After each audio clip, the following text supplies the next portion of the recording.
looking at race relations and friction in one of Europe's major countries at a time in that crucial decade of the 1980s when economic crisis from the first oil crisis of the 1970s was biting hard, and when at the same time the Berlin Wall was about to fall down and the collapse of communism was to transform Europe. Looking at race relations in France in that period, I think, has a relevance to today's students and tomorrow's citizens. Now, what I really roughly want to do this evening is to just follow through in 3 or 4 themes this topic.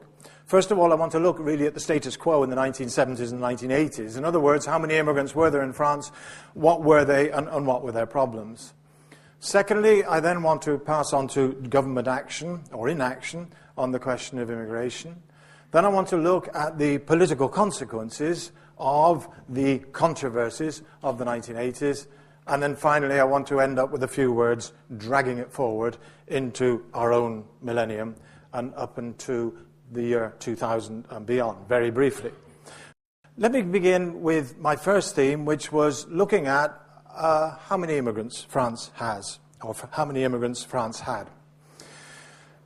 Europe was a continent of emigration in the 19th century. 50 million Europeans left the continent between 1815 and 1914 and settled in America, Australia, and elsewhere in the overseas European empires.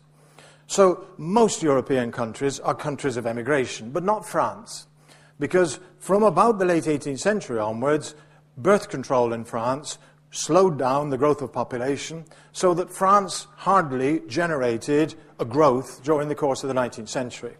About 2 million Frenchmen did leave France, but that pales in comparison with the figures that left, say, Germany, England, or Ireland. As a result, France has historically been reliant on immigrants in order to bolster its manpower needs. In about 1850, there were about 300,000 immigrants in France. Then, with the growth of industrialization in the Second Empire and the Third Republic, immigrants were attracted in so that there were about 1 million by 1914.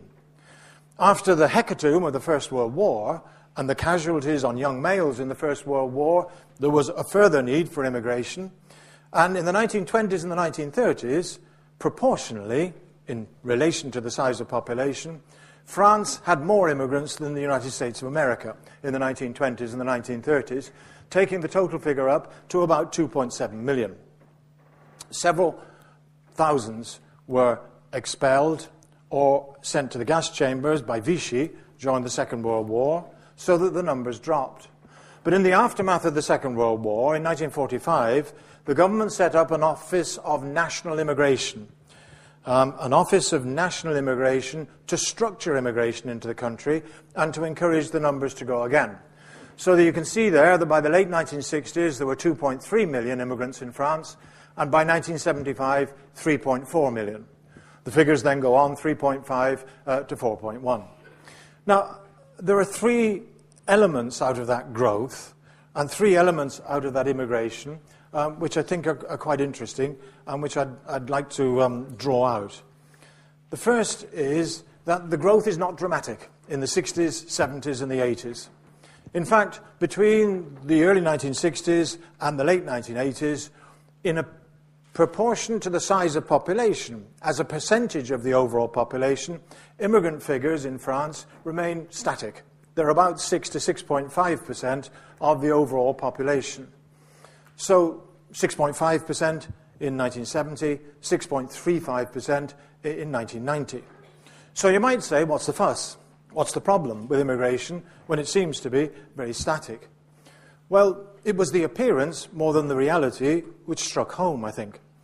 First of all, those figures don't include, for example, 185,000 foreign students who were studying in France and who often went home. But if you met them on the street, you didn't know that they were going home. And many of them came from Africa or from Asia or from Latin America and therefore seemed foreign, and they seemed to be part of the immigrant pattern. That figure doesn't contain the inhabitants from the French overseas possessions, such as French Guiana, Guadeloupe, or Martinique, who had full freedom to travel within the whole French territorial system, because the French overseas territories were an integral part of France. And many of them moved to France They tended to have larger families. They were black, and therefore they were visible, and they looked to be immigrants. So those appearances were inflated, if you like, by the presence of students and by the French citizens. The figures also do not include those immigrants who took out French nationality or the children of immigrants who were born in France. Because under French law, children born in France are French. They have the right to be French, and therefore the children of immigrants who were born within France are no longer immigrants, but they are, if you like, on French soil. The result is that although there are only 4.1 million people who are immigrants in 1980, there are many more who are sons or grandsons of immigrants. The figure probably goes to between 10 and 12 million people, if you include people one of whose grandparents at least was born abroad and immigrated into France. So the figures are static, but there is a cumulative element because immigrants become, or the sons of immigrants and the daughters of immigrants become French, although they look to people on the street to be foreign. That will be my first point, but it leads me to my second point about those figures, which is that the nature of immigration was changing in the 60s, 70s, and the 80s. From the mid-19th century onwards, the big drawing grounds for immigration into France were, in broad terms, Italy, Spain, and Belgium. They're on French borders. They contained poor populations, underdeveloped populations, which looked for labour, and therefore crossing from Belgium into northeastern France to work in the iron and steel and the coal industries, moving across from Italy into southeastern France or from Spain into the southwest, was a natural process of immigration. So most of the immigrants into France in the late 19th and early 20th centuries came from Italy, Spain, and Belgium, and they could adapt relatively easily because they spoke Romance languages, unless you're Flemish, of course. So I have to excuse myself on that, but most of them spoke Romance languages. They were Catholic. Although it's a secular state, many of the customs remained Catholic, and therefore integration was relatively simple. In the interwar years, there were about 100,000 Poles who also came and worked in the French mines until they were sent home after the recession in the mid-1930s, but they tended to be very self-contained. Now, when the war ended in 1945 and the Office of National Immigration was looking for more numbers, they looked to Italy and to Spain and to Belgium. And Italy and Spain provided about 600,000 immigrants each, 600,000 for Italy, 610,000, I think, for Spain, between 1945 and 1960. But France wasn't that attractive compared to, say, Germany. And so, as a result, there was always a leaking or a flow of illegal immigration that came in and was tolerated by the state and brought in immigration from Africa. Now, this was important because what happened between 1968 and 1990 was the rise of African immigration as against European immigration. In 1968, 71% of immigrants into France came from Europe, 24% came from North Africa and Sub-Saharan Africa. In other words, they came from the Maghreb in the north, Tunisia, Morocco, Algeria mainly, or from the Sub-Saharan in the south. But European immigration drops right off in the 70s and the 80s, whereas African and Asian immigration rises. It rises to 46%, higher than European immigration by 1990. Now, by 1990, there were about just under 800,000 Algerian immigrants, 440,000 Moroccan immigrants, and 157,000 Sub-Saharan Africans. Sorry about the figures, but there are a lot of Algerians. There are almost as many Moroccans, and there's a substantial number, 157,000 black Africans, Africans from the Sub-Saharan Africa, who are living in France. So although the figures don't rise dramatically, the nature of the figures is changing radically during the 1970s and the 1980s. As a footnote, there were two other sources of immigration which won't concern us very much. One was Portuguese. 25,000 Portuguese living in France in 1967, 750,000 by 1976. for which the war in Angola has a great deal to answer for, because Portuguese did not want to fight in the war in Angola, and so there was a mass emigration into France during the course of the early 1970s. Not a problem, because the Portuguese kept to themselves or could assimilate relatively easily. Nearly every concierge in Paris in the late 1970s was Portuguese, and lived with their family on the ground floor of the flats they acted as concierges for.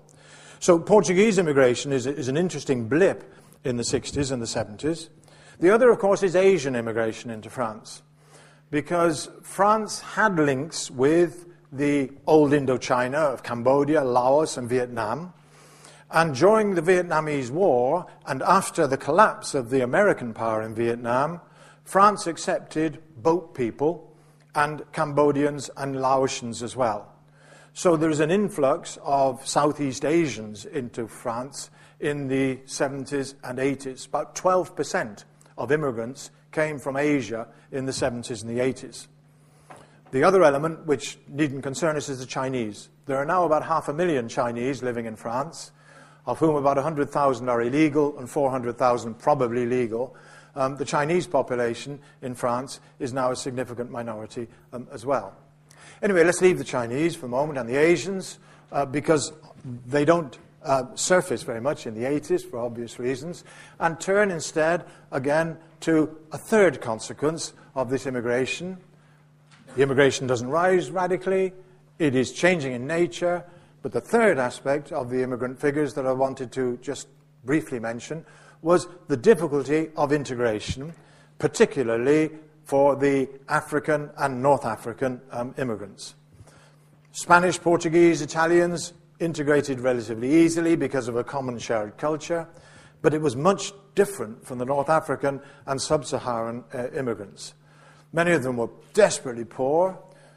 Over 70% of Algerians were illiterate, and therefore they had difficult access to even their own language, let alone French.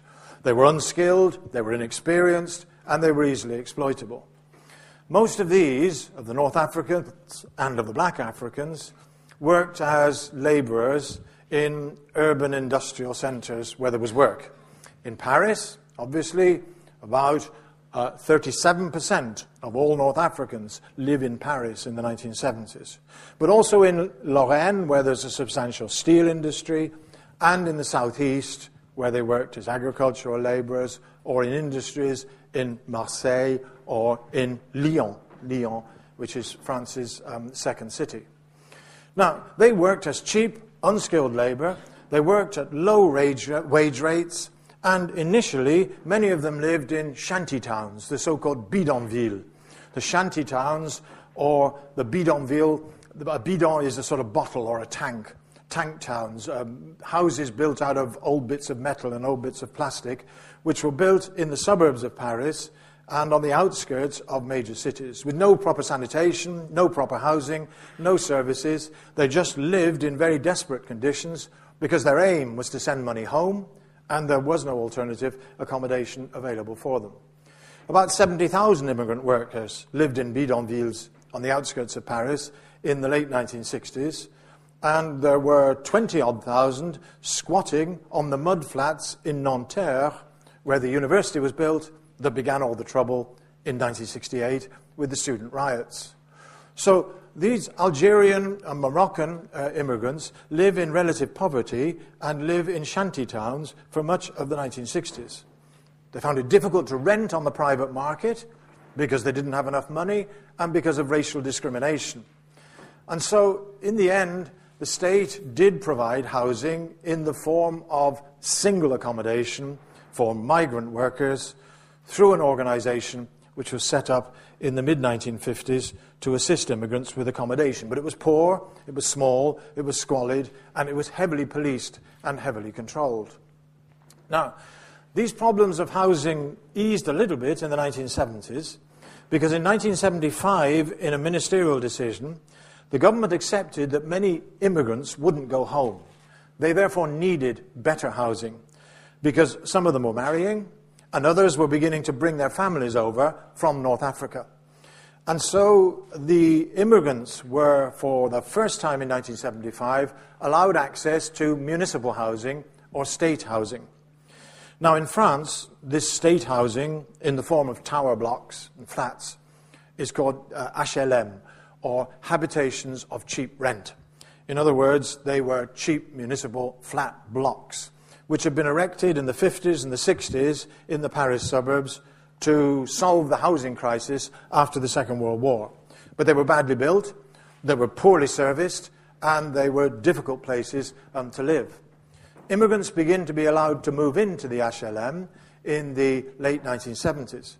But the impact of this was that the French moved out. As immigrants moved in, French inhabitants tended to move out because they saw the arrival of the immigrants as difficult to handle. The noise, the larger families, the cooking smells, all the banal differences encouraged French lower middle class and middle class inhabitants in the cheap housing blocks to move out and to move upwards up the social scale.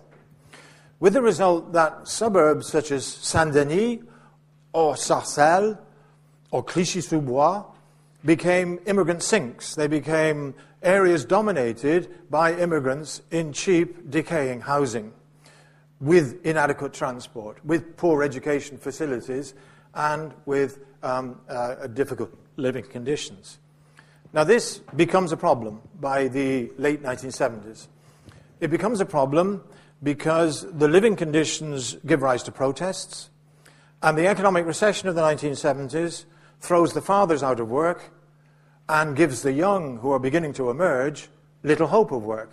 The children of immigrants, who would normally have expected to go into heavy industry and labor as their fathers had done, could no longer do it in the 1970s because of the economic recession that followed the first oil crisis of 1973.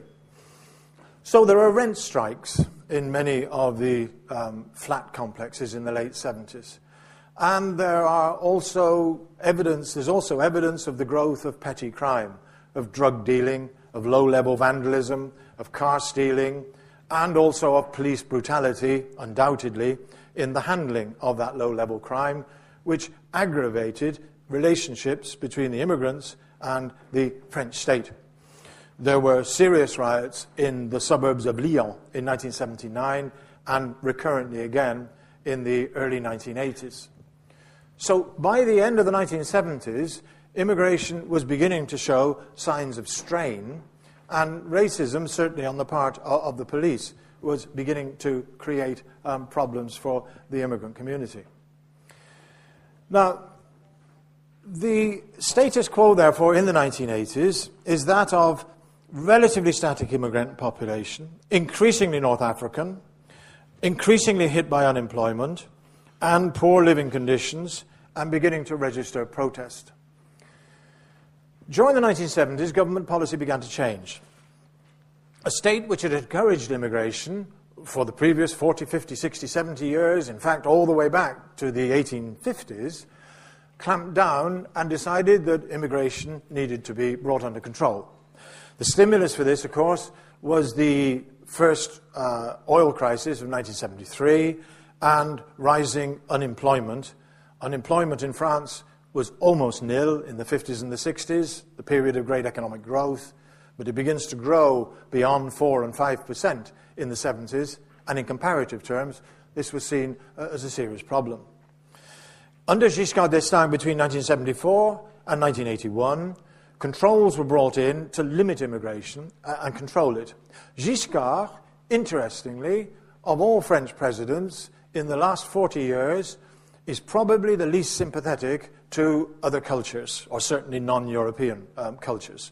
He's an opponent of Turkish entry to the European Union, and he was certainly, in 1991, he made a dreadful intervention, which was close to racism in its implications on immigration as a whole.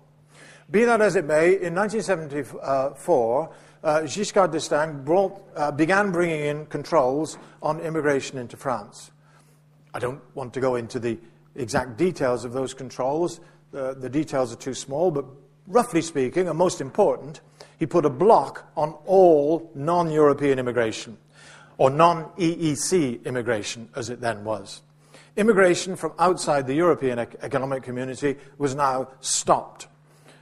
No new immigrants will be taken in from outside the European Economic Community, except for families of resident immigrants. What is called family regroupment was allowed under certain circumstances. You could bring your family over, but new workers and new immigrants for work and work permits were to be stopped. The family regroupment was allowed to continue, although it was throttled back. And in 1977, the government introduced a subsidy for the unemployed immigrants to go home. In other words, unemployed immigrants were given a sum of 10,000 francs to go home in 1977 if they wanted to. The government's aim was to try and get most of the North Africans to go home. But what happened was that 60,000 Spanish and Portuguese went home on a very nice subsidy instead, and the North Africans stayed where they were. But anyway, the aim of the subsidy was to try and encourage North Africans to go home. And the government also began rounding up illegal immigrants, immigrants who had no residence permit and had no work permit, in order to send them home.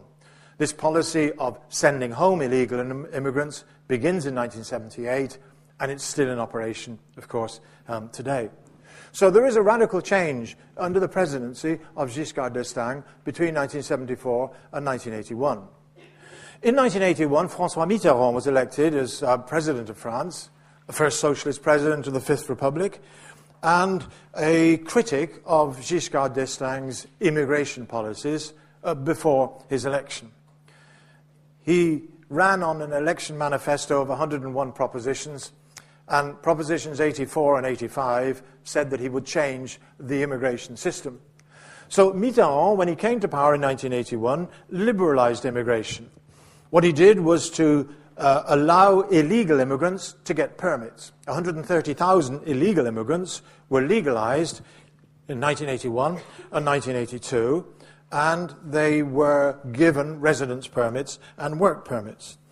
In addition, restraints on families coming into France, which Giscard had used to try and limit the numbers, they were swept aside. And the policy of returning unemployed immigrants was suspended as well. But that didn't last long, because the continuing economic recession caused a backlash against the concessions towards immigrants, and Mitterrand was forced to return to restrictions on immigrants in 1983 and 1984.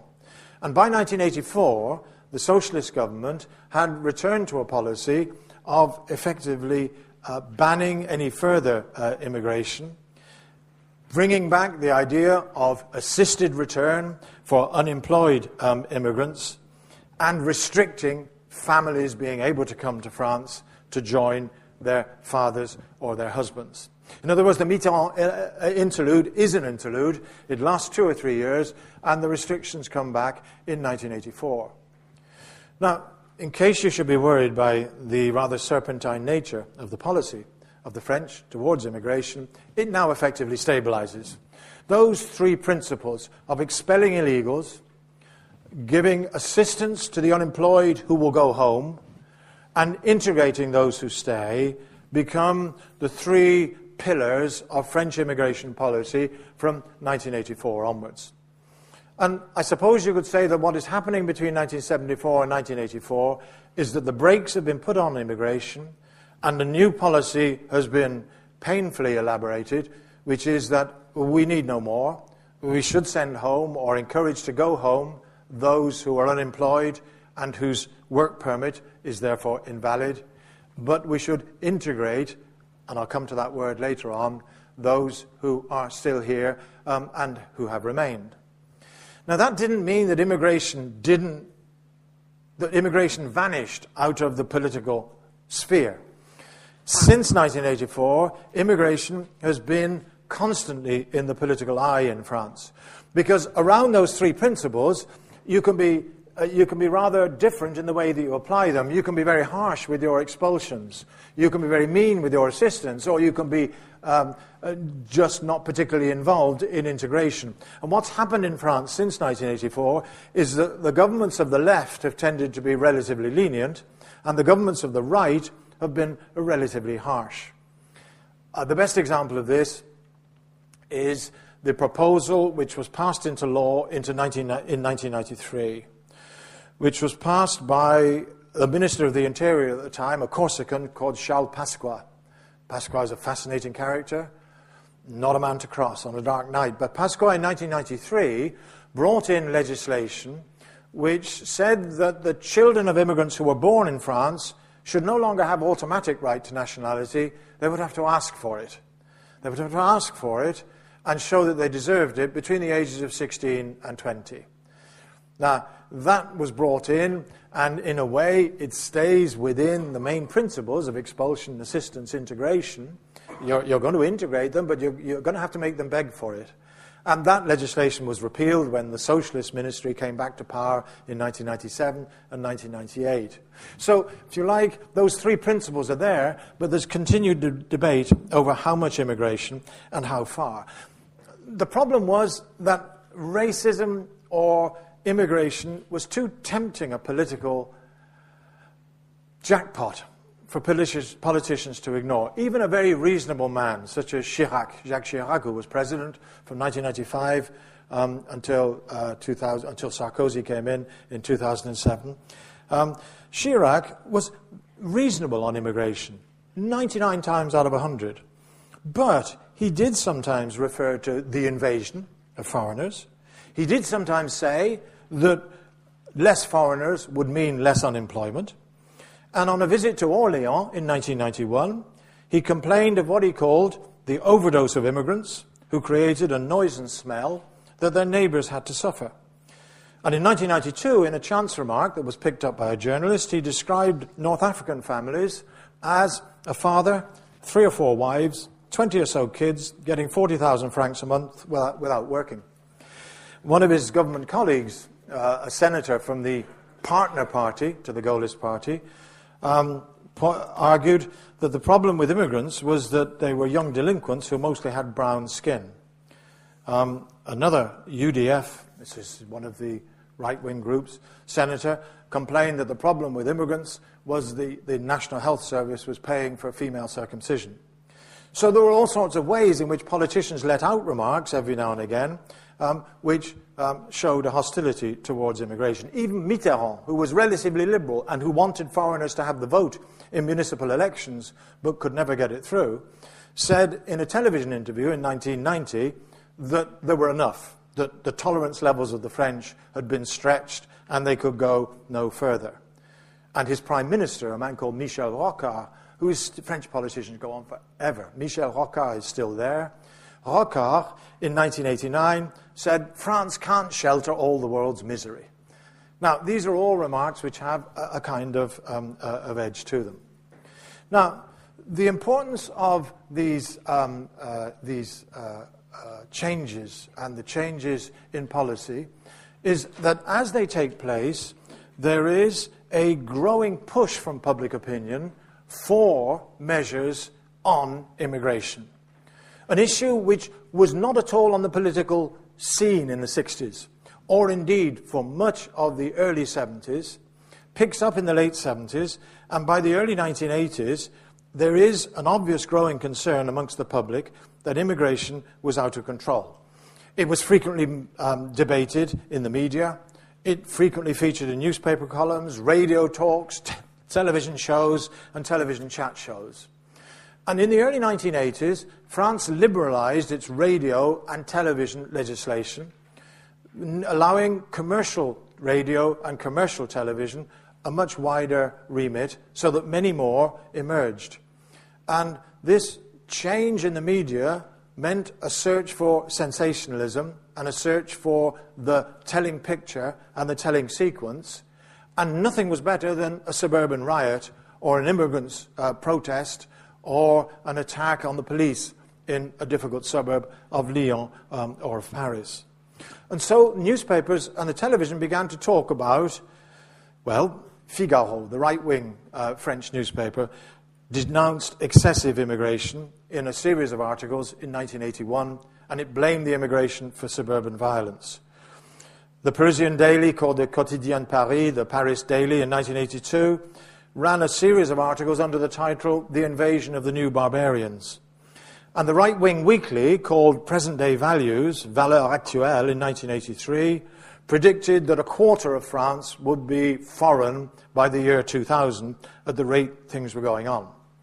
And opinion polls show that this kind of debate and these kinds of fears were catching on. When an opinion poll asked people in 1985, has immigration exceeded toleration levels? Is there too much immigration? 68% yes in 1985, 74% yes in 1989. In other words, 3/4 of people think there's too much immigration by 1989. In 1985, Figaro asked its readers, will we still be French in 30 years' time? And 54% of readers said they didn't think they would be French in 30 years' time because of the rate of immigration. In 1989, this is my last poll, in 1989, a majority of French people agreed in an opinion poll that immigrants would never integrate, that they couldn't integrate. And if you break it down, what is interesting is that they thought Europeans could integrate. 2% thought they couldn't. Clearly a bit odd, but anyway, 2% of French people thought that Europeans couldn't integrate. 15% thought that Asians couldn't integrate. 19% thought that black Africans couldn't integrate. But 50% thought that Algerians, Moroccans, and Tunisians couldn't integrate. You can see there how the hostility, the suspicion, and the fear is focused towards the North Africans.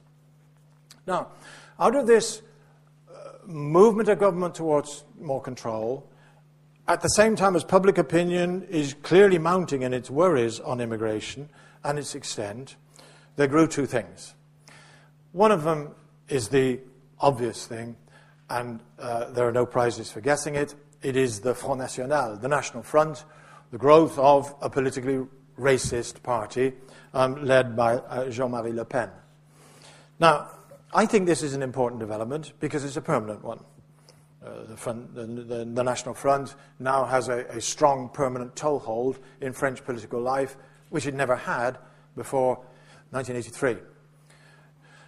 The National Front was founded in 1972, and it was established as a party in October of 1972, and Le Pen was one of the founding leaders who gradually saw off his rivals.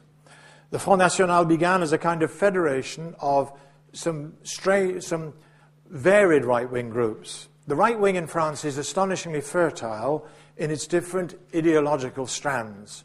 You have royalists, you have integral Catholics, you have colonialists, you have conservatives. There is a variety of opinion within there. Now, throughout the 1970s, the National Front was a very marginal party.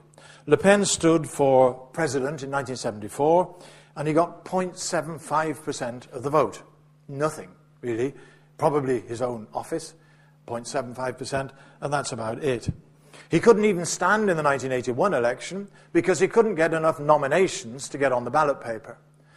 So Le Pen and the National Front form in the 1970s, but they are insignificant. What began to create the growth for Le Pen and the National Front was the arrival to power of the socialists in 1981.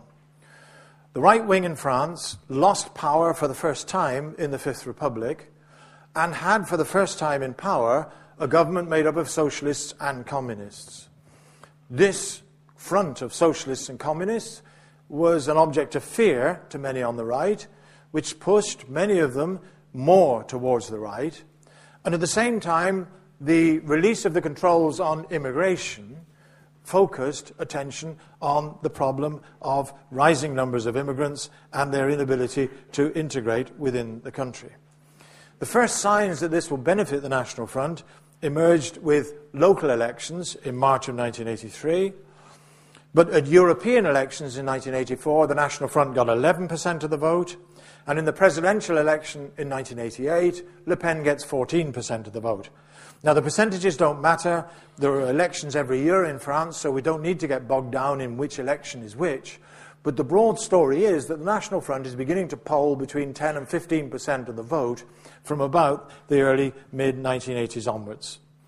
Now, why and how did the National Front rise in that way? Very briefly, the personality of Le Pen.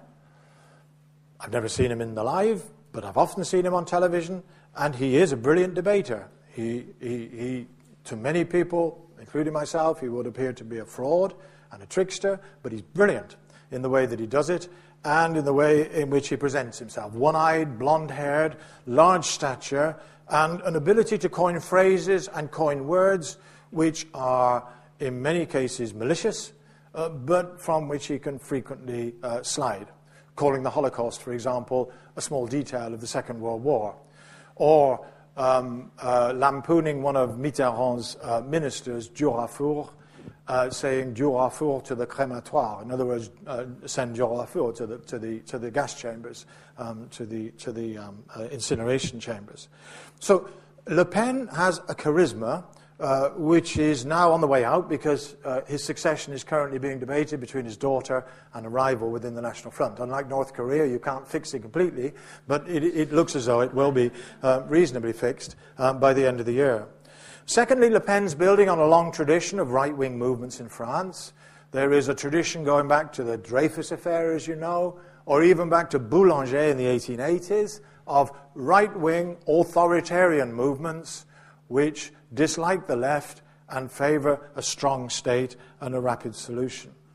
Le Pen appeals also to the small man against the bureaucratic state, to the simple man who's suffering from the smell of immigrants or the competition of immigrants against the bureaucrats and the educated elite who are inflicting them upon him.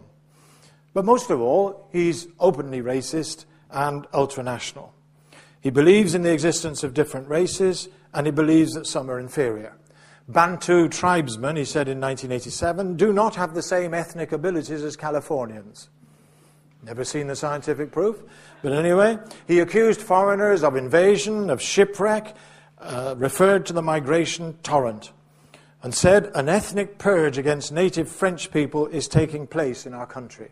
Foreigners were spongers, and cartoons, inspired by the National Front, showed French people queuing up outside the dole office and being knocked aside by foreigners as they jumped in first to get their money. 2 million unemployed, 2 million immigrants, too many. So the National Front's policy focused on immigration and called for the expulsion of all non-European immigrants. You couldn't expel the European immigrants under the rules of the EEC, but les Français d'abord, French first, in 1984, Le Pen called for the abolition of the expulsion of all foreigners. In a 50-point program in November of 1991, the National Front called for the closure of frontiers, the banning of family regroupment, the abolition of political asylum, and for 3 million non-Europeans to be sent home, beginning with the criminals, followed by the unemployed, and then the rest. So the National Front is one emergence from the growing debate on immigration in the course of the 1980s. And it's an important one because now the National Front conditions the debate. I mentioned there that during the debate over expulsion, assistance, integration, from 1984 onwards, the main parties agree on these three main board principles, but they talk about it in different ways. And one of the reasons they do that is because Le Pen is always there, and public opinion is sympathetic to some of his ideas, so the major political parties are always covering their backs and always uttering the odd phrase to try and attract some support away from the National Front. Now, the National Front, therefore, is one reaction to the growth of immigration. And yet there is the other side as well. And this I don't think we should ignore or downplay. And that is that a counterattack against racism did come from groups of intellectuals, of church leaders, and also of political leaders, and also of groups which formed during the course of the 1980s. Many people argued that France was, after all, the home of the Universal Declaration of the Rights of Man, and that Republican values, and the Republic is, after all, it means something different in France than it does in Ireland. I think it has slightly different connotations, but that the Republic demanded a sympathetic response to the issues of immigration. There were established groups such as the League of the Rights of Man, which goes back to the 1880s, or the Movement for the Protection Against Racism, which goes back to the 1950s, which published and held public meetings to oppose the ideas of Le Pen and the hostility to immigration. Intellectuals such as Simone de Beauvoir, André Glucksmann and others made an appeal in 1985 for resistance against racism, and church leaders combined too to do the same. In 1985, the main Catholic, Orthodox, Protestant and Jewish leaders signed a common appeal, what they called a common appeal for fraternity, rejecting Le Pen, and in particular rejecting Le Pen's argument that he alone represented Christian views and a Christian approach to immigration, a claim which he'd made in 1984. And in 1991, the Cardinal of Lyon, de Courtrai, the Cardinal of Lyon joined with the chief rabbi in an appeal for foreigners to be shown hospitality. Even the Freemasons issued an appeal in 1990. So you can see that a cause which unites rabbis, bishops, Protestants, Jewish leaders, and even Freemasons has a fairly good spine running across the back of Republican values during the course of the 1980s. And against that, there also emerged in 1983 a movement called SOS Racism. That grew out of a long march, an imitation of the American Civil Rights March, which began in Marseille in October of 1983 and arrived in Paris in early December of 1983 as a movement against racism. It began from the racist-ridden suburbs of Marseille. Marseille was a very difficult city for immigrants in the 80s, and from Lyon, where there had been riots in the 80s. And the march gathered pace until 100,000 people, most of them close to the end, of course, eventually arrived in Paris in December of 1983. And out of that march against racism, in the following year, a French student who was partly Martinique and partly Alsatian, he was of mixed parentage, called Harlem Désir, founded a society called SOS Racism, which campaigned against racism within France. And it perfected a badge with a hand on, which said, "Don't touch my mate, touche pas à mon pote," don't touch my mate. In other words, it appealed to the idea that there shouldn't be any hostility against my mate merely because of his color. So there is a kind of polarization which takes place as the intellectuals, church leaders, and SOS Racism oppose the ideas of the National Front, and the politicians sit uneasily in the middle. Now, the problems of race relations which began in the 1980s have really continued through to the present day. Opinion polls still show that a substantial minority of French have difficult views on racial integration, and many of them distrust immigrants and have problems with them. On the other hand, polls also show that the French have an inbuilt tolerance towards foreigners as well. The one issue which it seems to me which has been added since the 1980s is the problem of the, if you like, the headscarves or the issue of Muslim identity. And this is a very current one because legislation went through last month banning the wearing of a headscarf by anybody, or a motorcycle helmet as well, but anyway, a veil in any public building or in any public place. This actually is a debate which began 20 years ago when 3 girls were expelled from a school in a suburb of Paris, the suburb of Creil, by a headmaster for wearing scarves to school. The headmaster himself was black, so he couldn't be accused of being a kind of French racist in his approach, but he expelled 3 girls for wearing a headscarf. The decision that he took was overruled by the Minister for Education, Lionel Jospin, who argued that girls should be allowed the freedom to wear a headscarf, but it was eventually banned in 1994, 5 years later, by another Minister of Education, a man called François Bayrou, and headscarves were banned in 1994 on school premises, as well as large crucifixes or other obvious religious objects. The principle being, of course, that France is a secular state, schools are secular, and therefore religious symbols don't belong in them. It is resurfaced recently because of government legislation to ban the wearing of headscarves in public places, and that's a debate which is still going on. But despite the intrusion of, if you like, the headscarf debate, which brings with it the question of movement towards a Muslim identity, and there is plenty of evidence that amongst a small minority in the Paris suburbs, the young and the disaffected, amongst the immigrant population of Africans and of North Africans, are sometimes attracted to Muslim ideas because the Republic, in a way, has let them down, and therefore it offers them an alternative value system to a Republic which they see as not providing for them properly. Despite that, the majority of immigrants have integrated successfully. I saw a survey recently which showed that 3/4 of Algerian parents speak French with their children, which you would expect. 2/3 of Africans speak French with their children. A half of Chinese immigrants speak French with their children. And if speaking a language is a form of assimilation, then perhaps that is a reasonable enough indication. I think, therefore, that what happened in the 1980s was something which really changed the nature of politics in France, because it brings the issues of race and of race relations to the front of political debate.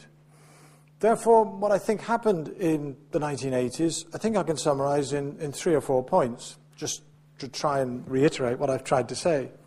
France is an old country. It's one of the oldest countries for immigration in Europe. It has been dealing with immigrants for well over 160 and 170 years. By the 1980s, that immigrant flow was beginning to change from its traditional pattern, with a greater proportion of African immigrants who had cultural differences with traditional French values, in a way that most immigrants had not had before then. This happens at a time of economic recession, which creates insecurities amongst the French, and also makes things difficult for the immigrants, because they too are hit by unemployment, by ghettoization, and by insecurities. The major political parties, after a struggle, have reached a consensus on controls on immigration and have provided a kind of legislative framework which has come down to the present day. But a debate on national identity, and a debate on the role of immigrants, and a debate on the nature of immigration started in the 1980s, which hasn't really finished. And the emergence of the National Front and the prominence still of issues of Roms or of delinquent, in inverted commas, foreigners, the fact that that is still in current debate shows that the issue's not gone away. France isn't alone. Anti-immigration movements are strong in Denmark and Holland and Austria and elsewhere.